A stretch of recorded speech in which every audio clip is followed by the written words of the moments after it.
You are listening to an exclusive interview with two members of GMCDP, discussing their lived experience of being members of GMCDP and being disabled activists.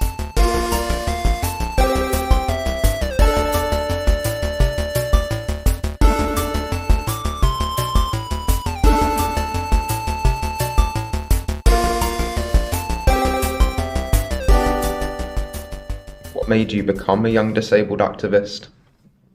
Because I believe that I feel like I can make a change in the way I see like my routine in life, and that means I can adapt it to how other events are around me. And when I saw like what people were fighting for, and I'm thinking like, oh, that they're all in it together, and they want this change like seriously, and like it's like make it now, and like yes, I want to be a part of that crowd. So making change happen is the main goal, isn't it, with GMCDP? And that's your main goal as well. Yeah, because I'm at a point where I do want a lot of change in my life, and yeah, and at times yes, I can be resentful, but even though change is hard, but it is for the better. So as long as I'm given the right guidance going forward.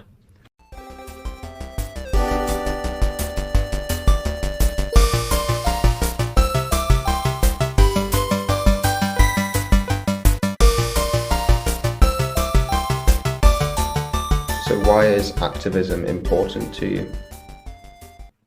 Activism for me is for me is to have like actually have like a physical presence and a say, so you're not just like the only one standing there and just like shouting the horn, because you don't want to be hollering too much, because that means you're not making much sense. So because it's not fun when if it's a movement that hasn't been moving for a while, that means it's not going to be active. That means it's not going to go forward. So I think it is very important to have like a crowd and audience and people who are more knowledgeable on the matter. Thinking about yourself as an activist and the things you've done as an activist, why is it important that you've gone on protests and things like that? What are you trying to change with it? I'm there to make a positive impression, that just to say that I'm standing with them, I'm caring, I'm fighting for the right kinds of decisions and thought process that all disabled people want within the community, because it's not the barriers within ourselves we face, but it's the barriers within society that put in front of us.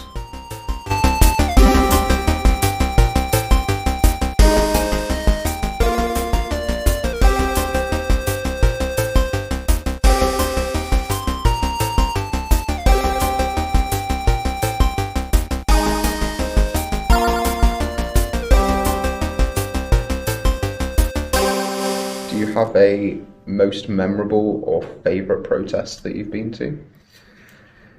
My most obviously memorable activism is going to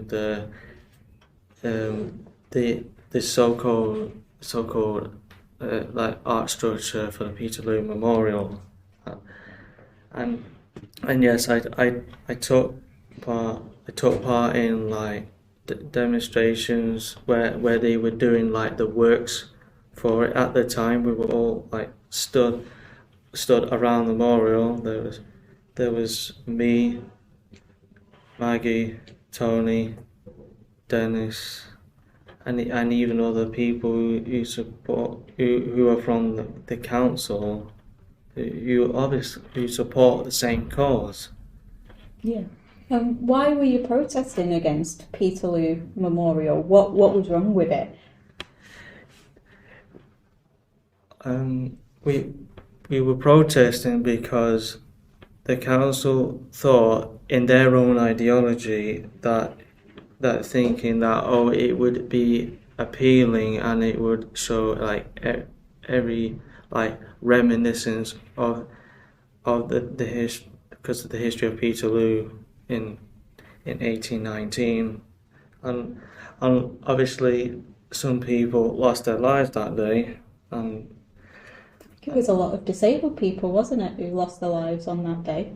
And that memorial was meant to be there as a monument for disabled people who lost their lives on that day.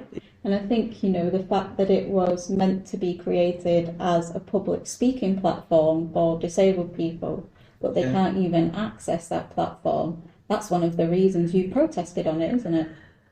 Yes, because that was the very reason why I supported the movement, because I know it's wrong to have a structure like that. And even though, like, because normally people like would just take one look at it and think, oh, there's nothing wrong with it, it's just an art piece. But what about the people in the disabled community? How do you think, getting their views on it, how do you think they feel about trying to get up in, like, and a lot of us are saying, oh, we can't get up there.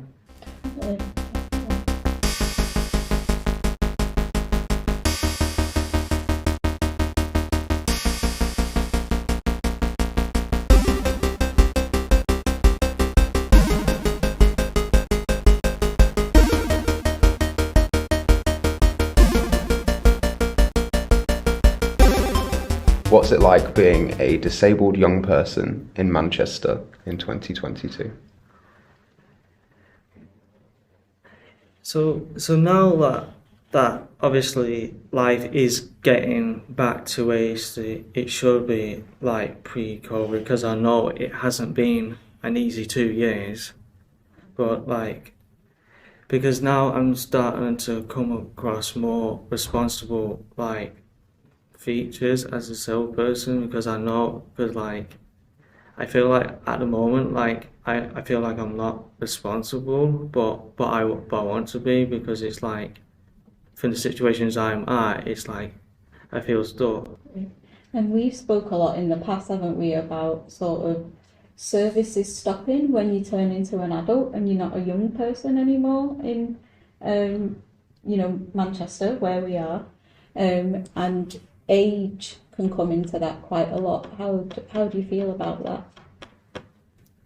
I'm not really sure how I feel about that, because normally, like, but like, obviously, like, because now after the age of 25, does that mean that I start taking part in activities or events that might be of interest? But like, no, I should like never stop, like, believing, because I know I can keep myself going, even though at times where times seem most dark and depressing, I know I can have people I can look up to. Amazing. Thank you both.